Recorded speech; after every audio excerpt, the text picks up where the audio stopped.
오늘 여호수아 강의 5번째 시간입니다. 기념이 되는 인생, 다음 세대를 위하여 라는 제목으로 하나님 말씀 증거하겠습니다. 우리 교회는 6가지 가치, 또 4가지 비전, 10가지 헌신의 원칙이 있습니다. 이것은 우리 세종항교회가 좋은 교회 되는 것이고, 또 우리 세종항에 있는 모든 성도들이 세종항교회의 좋은 성도가 되는 방법들을 설명하고 있는 것입니다. 우리 6가지 가치, 아마 여러분들 주보에 있을 텐데 한번 주보를 한번 펼쳐보시기 바랍니다. 주보를 딱 펼쳐보시면 6가지 가치, 파란색으로 내갖고 아마 나올 텐데, 제일 첫 번째가 같이 한번, 제일 첫 번째 시작. 세상을 이기는, 할렐루야, 세상을 이기는 교회. 이것은 세상의 문화가 아니라, 세상의 상식이 아니라 하나님의 말씀으로 통치되고 섬겨지고 같이 가는 공동체, 또 우리 교회 공동체를 통해서 세상도 바뀌어지는, 세상의 상식, 물질의 문화가 아니라 하나님의 말씀으로 통치되는 그런 문화를 이루는 그런 교회가 되는 것, 이것이 우리 교회의 가치입니다. 두 번째, 자 시작. 영광스러운 교회. 좀 정확하게 표현하면 자랑스러운 교회. 저는 우리 교회가 자랑스러운 그런 교회, 자랑스러운 공동체가 되는 은혜가 있기를 바랍니다. 다 잘 되길 바랍니다. 우리 교회 들어오면 병들었던 사람도 치료받기를 바라고, 죽을 병 걸린 사람이 회복되길 바라고, 깨어진 가정이 하나가 되길 바라고, 막혀있던 것이 열려지길 바라고, 그래서 참 자랑스러운 뿐만 아니라 교회 안에 미움, 시기, 질투, 낙심 이런 것들이 사라져버리고 교회 안에 서로 기쁨과 사랑의 격려들이 충만한 그런 좋은, 그런 자랑스러운 교회 공동체 되는 것, 이것이 우리 교회의 가치입니다. 세 번째는요, 천국의 보탬이 되는 교회. 우리 교회는 그래서 다른 교회를 출석하시다가 바로 우리 교회로 오시는 분들을 등록을 받지 않습니다. 우리 교회는 수평 이동을 통해서 교회가 성장되기를 원하는 것이 아니라, 아예 예수 안 믿는 사람들이 예수의 복음을 듣고서 그래서 교회에 등록해서 그렇게 수가 늘어나는 것. 그래서 우리 교회 수가 늘어나면 천국의 수가 늘어나는, 천국의 보탬이 되는 그런 교회가 되기를 원합니다. 그래서 안 믿는 사람을 위해서 복음 증거하는 것. 올해도 우리가 매주 복음을 증거하는 귀한 은혜가 있기를 바랍니다. 우리 교회 하나님 주신 축복 중에 한 가지는 한 해에 약 900명에서 1000명 정도의 등록자들이 있다는 거예요. 매주 등록자가 있고, 또 1년 동안에 한 900명에서 1000명 정도, 교회 학교 아이들까지 다 합치면 그 정도의 등록자가 있는데, 올해도 우리가 복음을 열심히 증거하고 또 등록한 사람들을 잘 섬기고 관리해서 귀한 교회 성도로서 뿌리박게 하는 그런 은혜가 있기를 바랍니다. 네 번째는요, 가정을 행복하게 해주는 교회. 요즘에 가정이 얼마나 많이 깨집니까? 깨지는 가정들, 우리 교회에 들어와서 하나님의 복이 가정 속에 임함을 통해서 하나가 되고 축복의 명문 가문, 신앙의 명문 가문이 이루어지는 귀한 은혜가 우리 교회 가운데 있기를 바랍니다. 다섯 번째는요, 다윗의 장막을 회복하는 교회. 하나님이 가장 기뻐하셨던 교회, 성전, 그것은 바로 다윗의 장막입니다. 열정이 있었고 성실함이 있었고 헌신함이 있었던 그런 다윗의 장막이 회복되기를 원하시는 하나님의 뜻이 우리 교회를 통해서 나타나길 바랍니다. 그래서 저는 여러분들이 앞으로 51번에, 이제 오늘까지 포함하면은 52번의 예배가 있는데, 예배마다 열정을 다하시길 바라고, 아멘 합시다. 예배마다 열정을 다하고 또 봉사하는 모든 일에 헌신할 수 있는 귀한 은혜가 있기를 바랍니다. 여섯 번째가 다음 세대를 세우는 교회.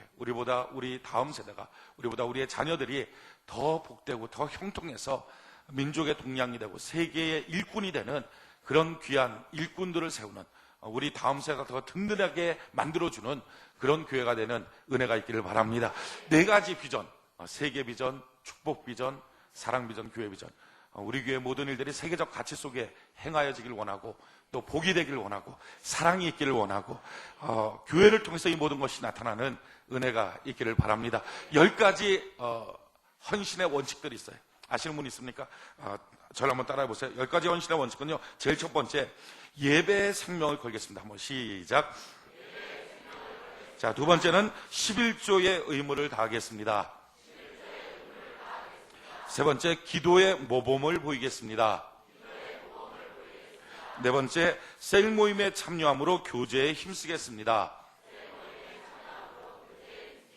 다섯 번째, 영적 리더십에 순종하겠습니다. 여섯 번째, 매일 큐티를 생활화하겠습니다. 일곱 번째, 하나님께서 맡겨주신 일에 충성하겠습니다. 수군거리거나 다른 성도를 비방하지 않겠습니다. 성숙의 의무를 다하겠습니다. 교회 행사에 잘 참여하겠습니다. 하나님과 교회 앞에 신실한 성도가 되겠습니다. 아멘. 이 10가지 원칙이 교회를 헌신하게 되는, 우리가 잘 이렇게 섬기게 되는 원칙입니다. 이 10가지를 잘 지킴을 통해서 우리가 세종항교회의 좋은 지체가 되고 좋은 성도가 되는 은혜가 있게 될 줄 믿습니다. 그 중에서 오늘은 특별히 6가지 가치 중에 마지막 가치, 다음 세대를 위한 것, 여기에 대해서 좀 말씀을 증가하길 원합니다. 오늘 제목이 기념되는 인생, 다음 세대를 위하여라고 되어 있습니다. 저한테는 소망이 있어요. 저보다는 제 자녀가, 제 딸이 훨씬 더 복받길 바랍니다. 훨씬 더 잘 되길 바라요. 형통하길 바라요. 저뿐만 아니라 여러분들도 같은 소망이 있는 줄 믿습니다. 여러분보다 여러분들의 자녀들이 더 잘 되길 바랍니다. 더 형통하게 되길 바랍니다.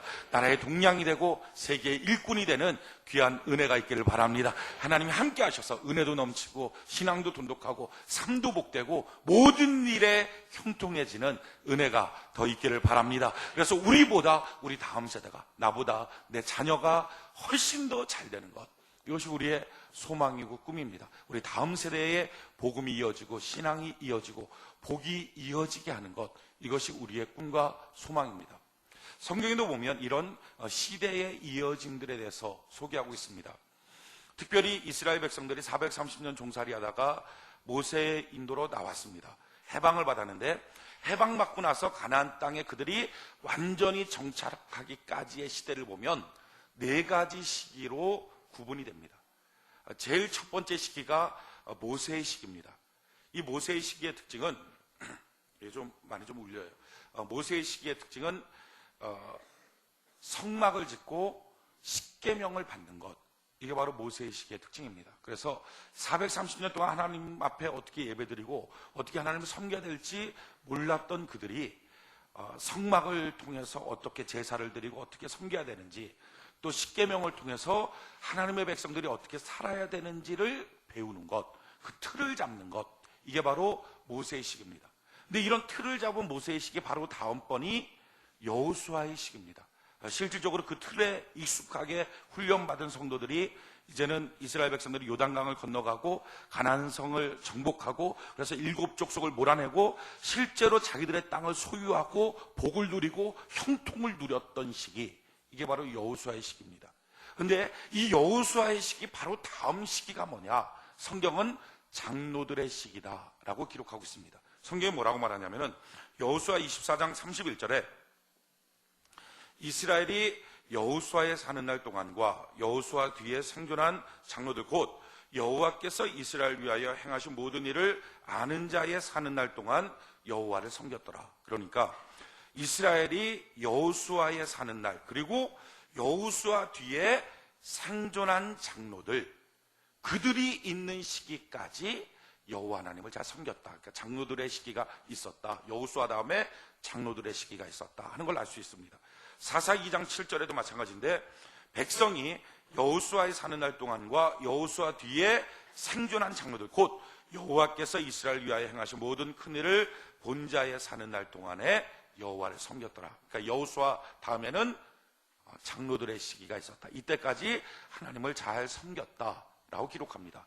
그런데 모세의 시기, 여호수아의 시기, 장로들의 시기가 있습니다. 그런데 그 바로 다음 시기가 뭐냐? 참 애석하게도 여호와를 모르는 자들의 시대가 나옵니다. 성경이 이와 같이 말해요. 사사기 2장 8절로 10절에 보니까 여호와의 종 눈의 아들 여호수아가 110세의 죽음에 우리가 그의 기업에 경내 에브라임 산지 가앗산 북 담낫 헤레스에 장사하였고, 그 세대 사람도 다 그 열조에게로 돌아갔고, 그 후에 일어난 다른 세대래요. 다른 세대는 여호와를 알지 못하며 여호와께서 이스라엘 위하여 행하신 일도 알지 못하였더라 라고 기록합니다. 자, 모세의 시기, 여호수아의 시기, 장로들의 시기까지는 하나님을 잘 섬겼어요. 근데 놀라운 것은 그 바로 다음 시대가 오는데 여호와를 알지 못하는 시대가 옵니다. 이 시대가 뭐냐면은 사사시대입니다. 성경의 암흑시대예요.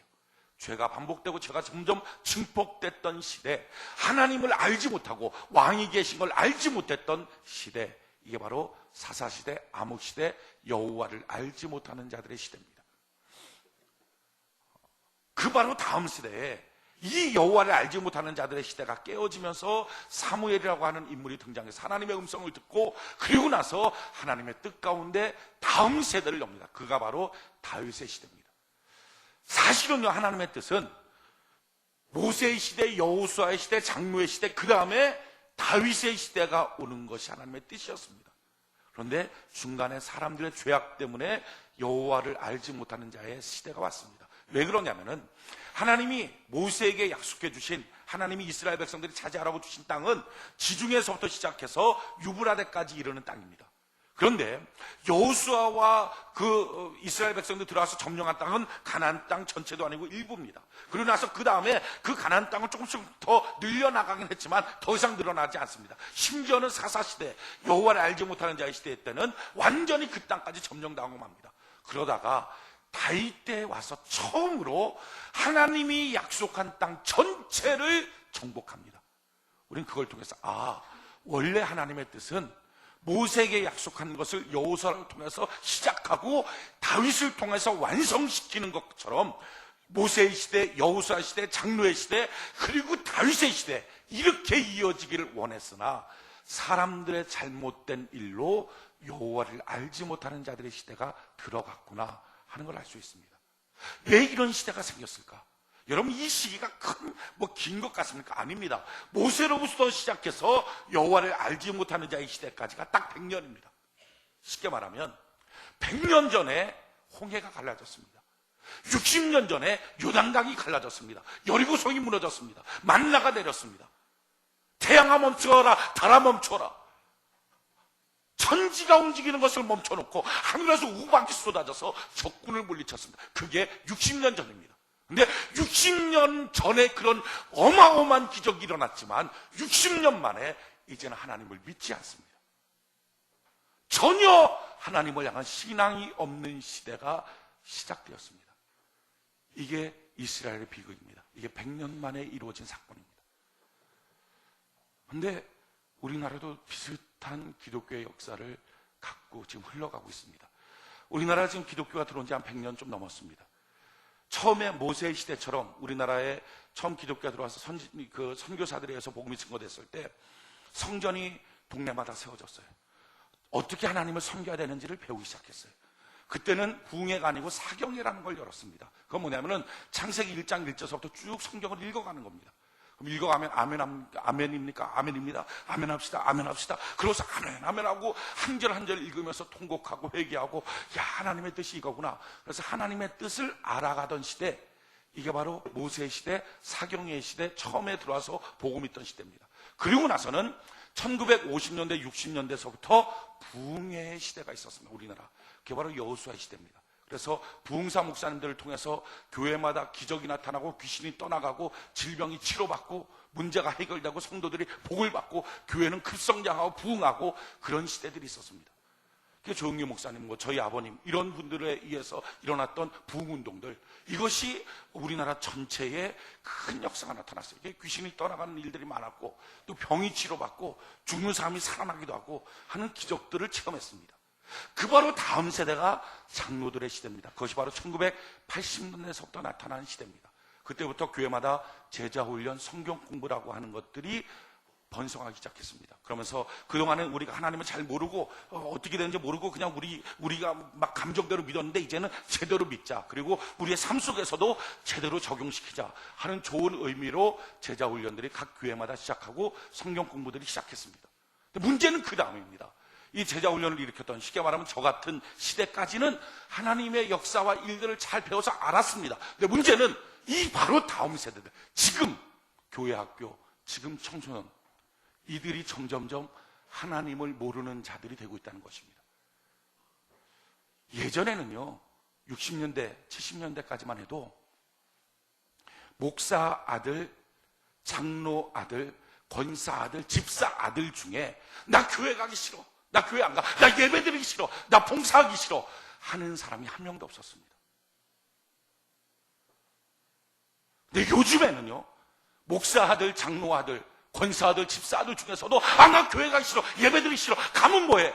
하는 말들을 하기 시작합니다.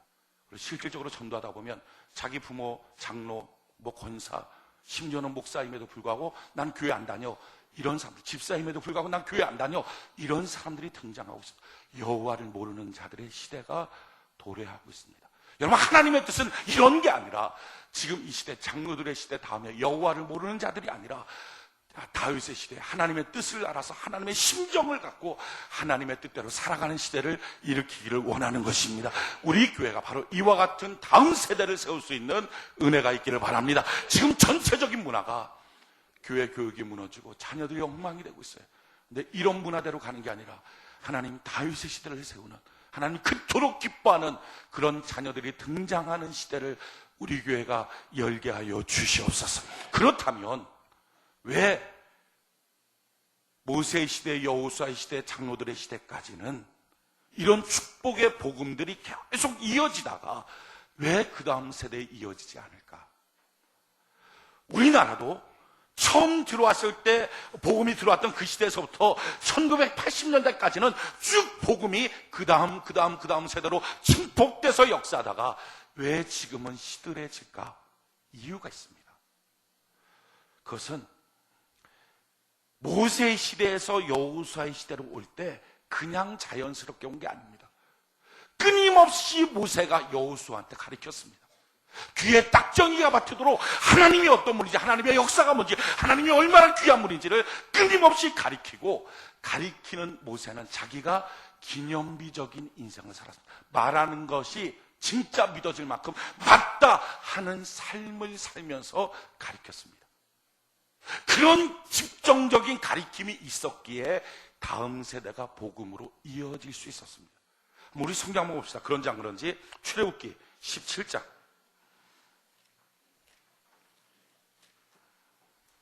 출애굽기 17장 8절.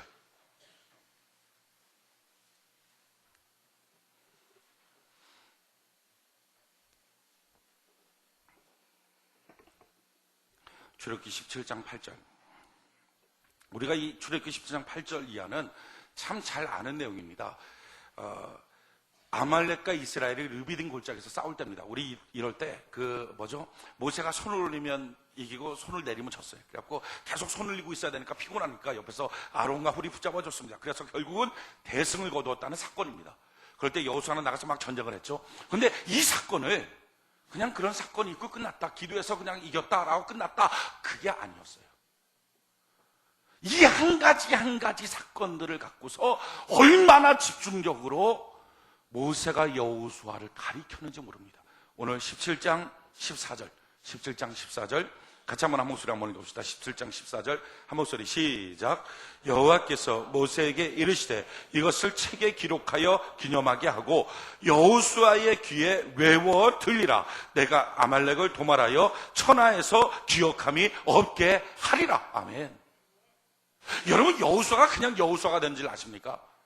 여호수아가 어느 날 갑자기 그냥 다니다가 어느 날 갑자기 은혜 받고 어느 날 갑자기 성령 받고 그래서 내가 이제부터 하나님께 봉사하겠습니다, 그렇게 하고 나타난 게 아닙니다. 모세가 끊임없이 여호수아의 귀에 아주 외워 들리도록 딱쟁이가 얹히도록 그렇게 계속적으로 가르쳤습니다. 기념적인 인생을 모세 스스로 살면서 가르쳤습니다. 그랬더니 여호수아가 됐습니다. 그래서 모세의 시대 다음에 여호수아의 시대가 왔던 것은 제대로 가르쳤기 때문에 그렇습니다. 기념적인 인생을 살며 제대로 가르쳤기 때문에. 마찬가지예요. 여호수아의 시대 다음에 장로들의 시대로 복음이 그대로 이어지고 말씀이 그대로 이어지며 신앙이 이어졌던 이유는 그냥 저절로 그렇게 된 게 아니라 제대로 잡아놓고 가르쳤기 때문에 그렇습니다. 그것이 오늘 본문입니다. 오늘 여호수아 4장 6절 7절. 여호수아가 얼마나 그 다음 세대들을 제대로 가르치고 알게 해줘야 되겠다 하는 생각을 가졌는지 우리는 그 모습을 알 수 있습니다. 4장 6절 7절 여호수아 4장 6절 7절 우리 같이 한번 한 목소리 읽어봅시다. 시작.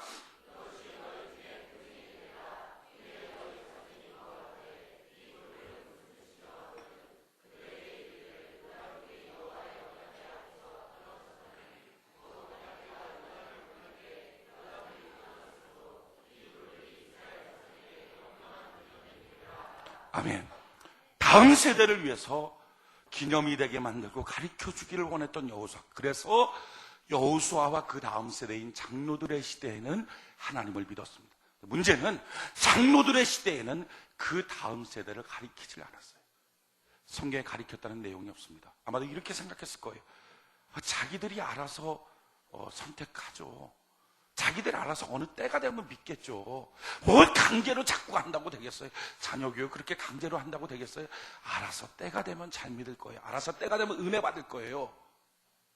꼭 지금 이 시대에 직분자들이 자기 자녀를 놓고 말하는 거랑 똑같이 말했어요.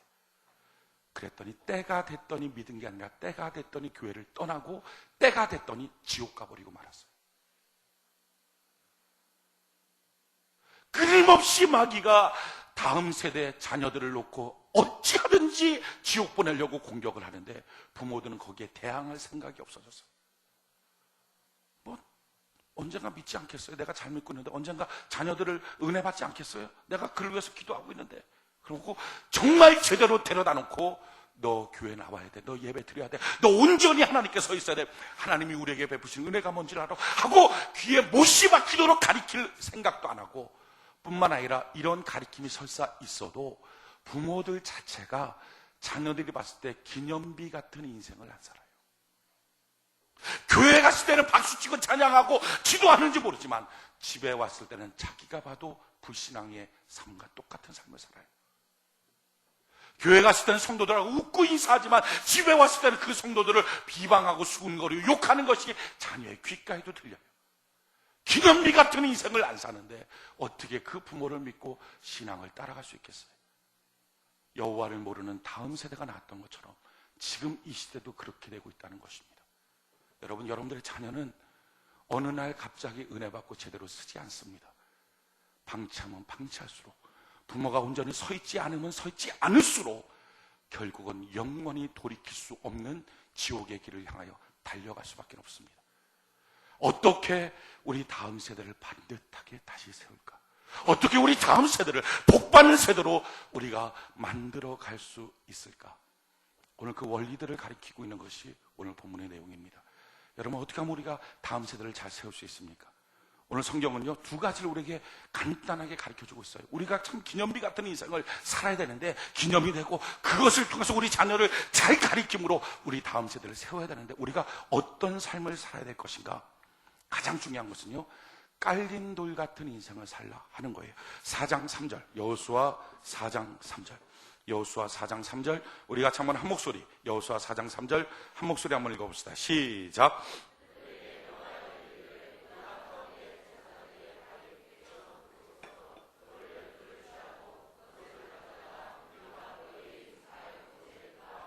아멘. 자, 기념비를 세우는데 뭘로 기념비를 세우느냐? 깔린 돌로 세웠어요. 이 깔린 돌이라는 의미가 이것입니다.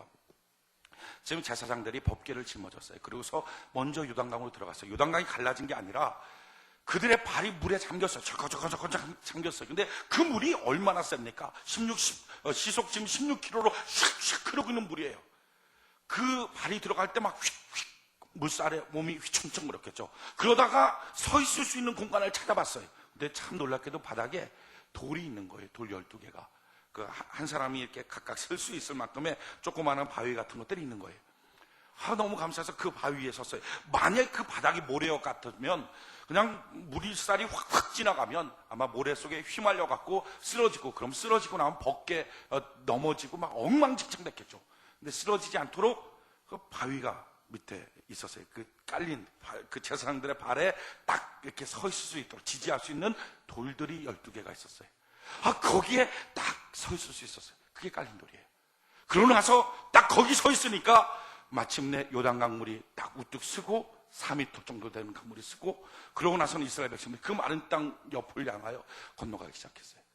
그래서 다 지금 반나절이 지나서 건너가고 난 다음에 여호수아가 하는 말이, 그 제사장들 서 있는 바로 그 배 밑에는 그 돌, 안 미끄러지게 했던 그 돌, 그거 갖다가 놓고서 탑을 쌓아서 기념비를 만들라 하는 거예요. 여러분, 기념비 같은 인생은요, 바로 이런 깔린 돌 같은 인생, 이게 기념비 같은 인생이에요. 깔린 돌이 뭡니까? 안 미끄러지게 하는 거. 과연 내가 어떤 사람인가?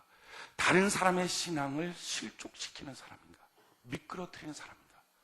다른 사람한테 말하는 것이 그냥 콕콕 찌르는 말에서 자기 딴에는 뭐 지적해주고 그럼 잘 될 줄 알지만, 아니, 격려하는 게 없이 그냥 콕콕 찔러서 다른 사람의 신앙을 무너뜨리고, 다른 사람이 열심히 하겠다는 것을 푹 죽여놓고, 어떤 사람은 막 열심히 하려고 그러면 괜히 뭐 뜨거워지지 마, 금방 뜨거워졌다 금방 식은 남비처럼 될 수 있어, 그러니까 천천히 해, 이러면서 그냥 확 죽여놓고, 이런 식으로 해서 다른 사람을 죽여놓고 미끄러뜨리는 사람이냐, 아니면 내가 견고하게 다른 사람을 세워주는 깔린 돌 같은 사람이냐.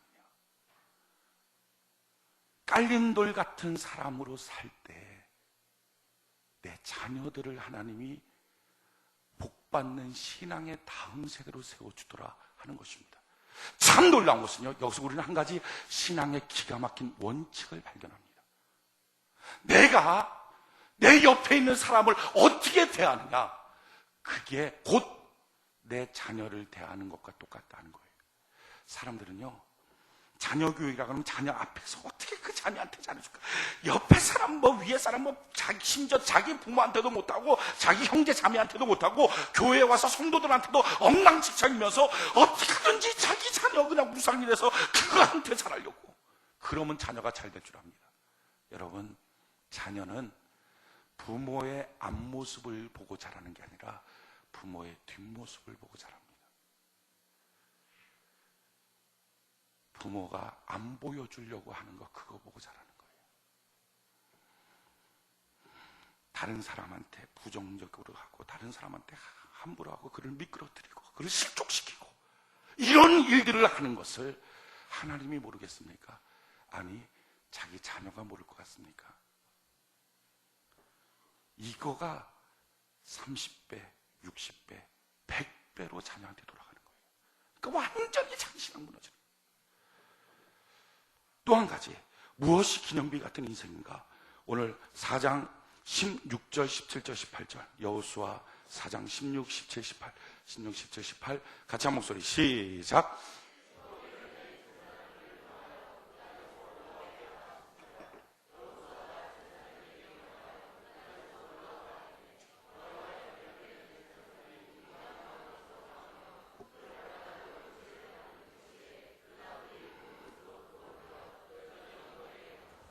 아멘.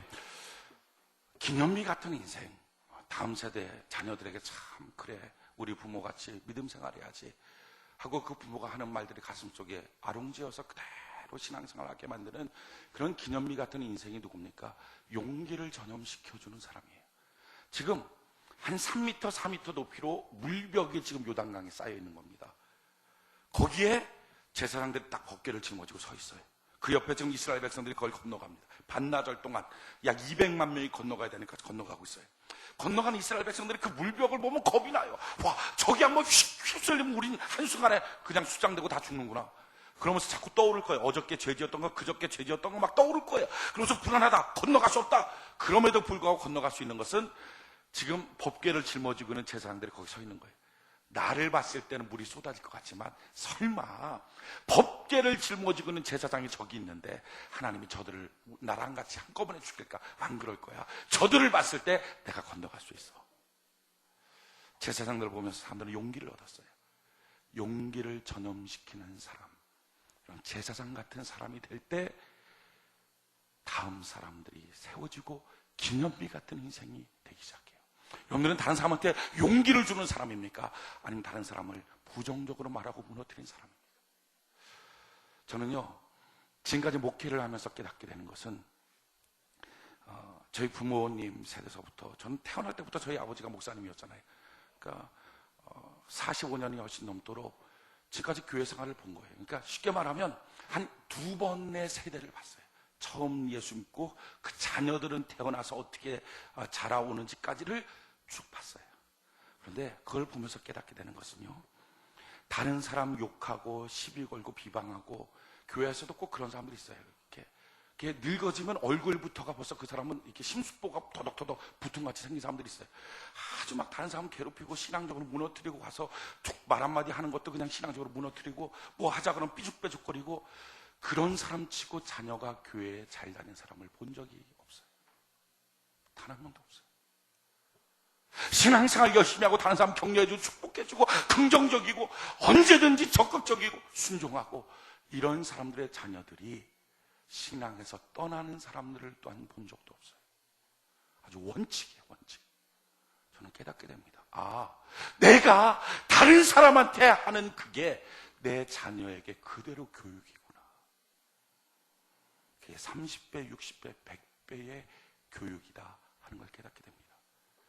여러분, 그러기에 진짜 여러분들 자녀들이 복받길 원합니까? 그렇다면 먼저 지금 있는 여러분들의 주변들과 좋은 관계를 맺고 그들을 세워줄 수 있는 깔림돌 같은 사람, 용기를 전염시키는 제사장 같은 사람, 그런 은혜가 있기를 바랍니다. 그냥 될 수 있겠어요? 안 돼요. 내 행만 갖고서는 안 돼요. 성령님이 도와주셔야 돼요. 그래서 꼭 필요한 게 뭐죠? 올 한 해 1년 동안 우리가 하나님의 영에 접속되어 있는 하나님의 사람 되기를 바랍니다. 우리가 하나님의 영에 딱 접속되어 있으면 그럼 그때부터 우리는 하나님의 사람이 되는 거예요. 그때부터 말하는 것도 하나님의 말, 생각도 하나님의 생각, 일하는 것도 하나님의 일, 무엇인가를 이루어도 하나님의 성취가 돼요. 마찬가지로 이 사람이 사람의 영에 딱 접속되어 있으면 그러면 생각도 사람의 생각, 사람의 일, 사람의 말, 사람의 모든 것이 되고 말아요.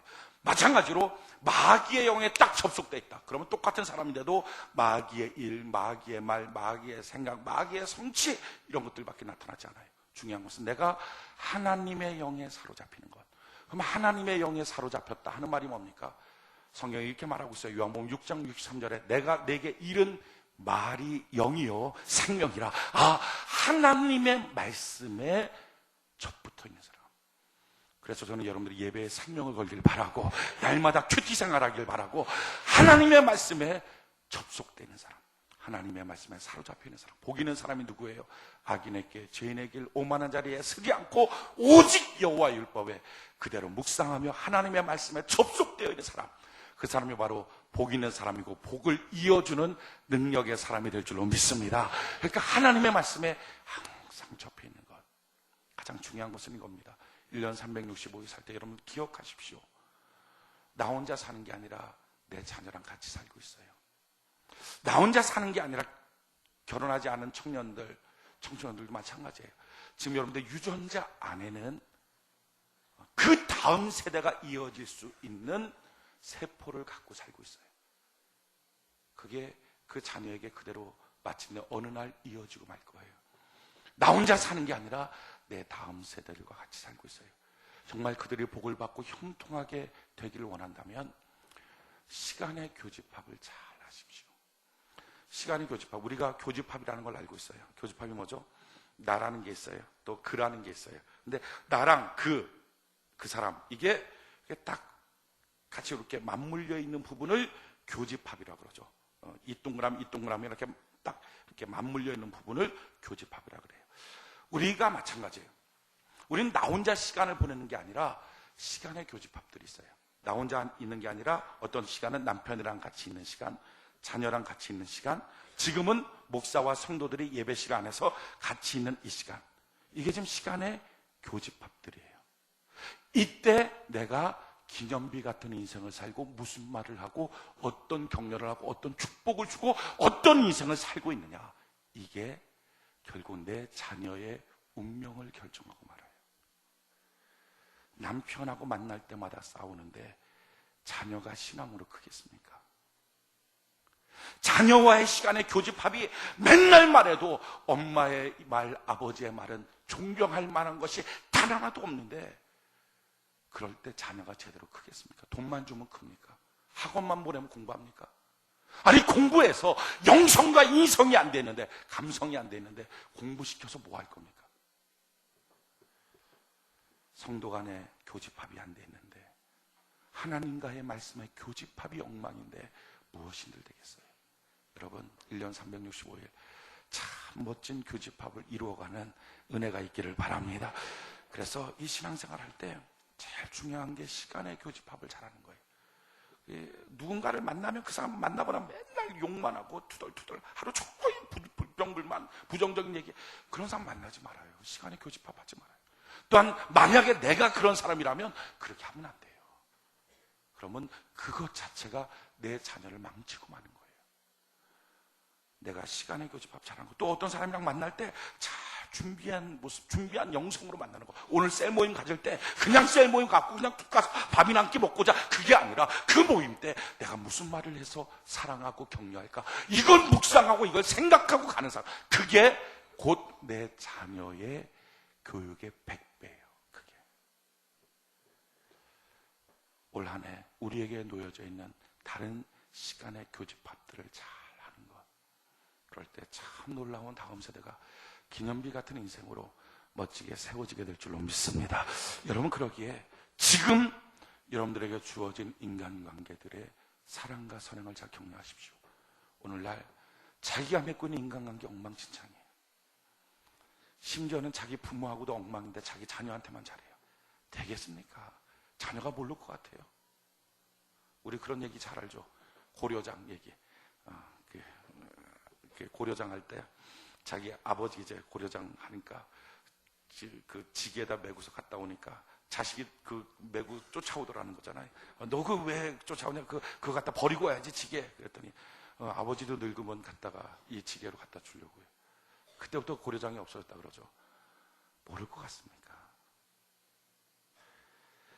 자기가 교회 안에서 봉사하고 있는 태도, 그 예배 시간에 나가려고 하는 그 모습, 봉사할 때 나가려고 하는 모습, 교회에서 전화 오면 받는 그 얼굴, 성도들과 대화하는 그 모습, 모를 것 같습니까? 원망 불평 말하는 입술, 칭찬 격려 말하는 입술, 모를 것 같습니까? 그래 놓고서는 자녀를 향해서 공부 열심히 해라, 너 착한 사람 되라, 멋진 인생 살라, 말이 안 되죠. 자기의 시간의 교집합들이 잘 지켜질 때 자녀들을 향해서 반듯한 인생들을 살게 만듭니다. 여러분, 우리 결심합시다. 올 한 해 동안 시간의 교집합을 내가 복되게 하는 사람 되게 하여 주시옵소서. 그래서 어떻게 하든지 기념비처럼 다른 사람을 미끄러지지 않게 하는 사람, 잘 세워주는 사람, 다른 사람한테 용기를 전염시키는 사람, 하나님 그런 인생을 살 수 있도록 우리 한 사람 도와주시옵소서. 내 힘 갖고 안 되니까 성령님 날 잡아서 1년 365일 하나님의 말씀에 접속된 사람, 하나님의 말씀에 사로잡혀 있는 사람 만들어 주시옵소서. 그렇게 하나님의 말씀으로 완전히 침례받은 인생처럼 살 때 얼마나 우리 자녀들을 우리가 반듯하게 말 한마디 안 해도 그들이 얼마나 잘 세워나가겠어요. 그렇게 기념비처럼 인생을 살면서 그 자녀에게 우리 하나님 좋으신 하나님, 우리 하나님 참 얼마나 감사한지, 내 인생에 단 한 번도 해를 붙여보신 적이 없다고 말하는 그 아버지를 통해서 자녀 하나가 신앙생활할 때 목숨 거는 신앙생활 하지 않겠냐는 거예요. 여러분, 지금 여러분들의 모습 가운데 여러분들의 자녀의 교육은 덤으로 이어지고 있어요. 30배, 60배, 100배의 모습이 이어질 거예요. 우리 1년 동안 살 동안 자녀 교육 시킬 때, 자녀에게 복이 이어지도록 할 때 시간의 교집합, 하나님의 말씀에 사로잡혀 사는 것 기억하고 살아가는 은혜가 있기를 예수의 이름으로 축원해 드립니다.